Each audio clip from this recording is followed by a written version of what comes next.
In this video, I'm going to show you how to fix Chrome failed to load extension error. So first thing I recommend is going to Google Chrome and then go to extensions.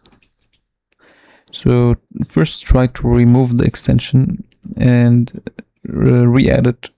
So remove it and reinstall it and see if it works. And of course you want to make sure this is turned on. Then you'll go here to settings. Then over here you'll see reset settings. So I recommend resetting the settings. Sometimes this can fix this issue.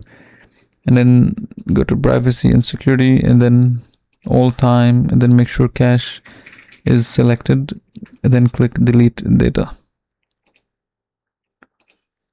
Then you can close this.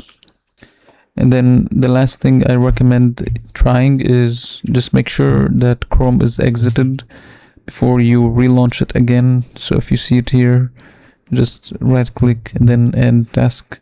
If you see it anywhere over here, just right click and then end process tree, and hopefully this should work.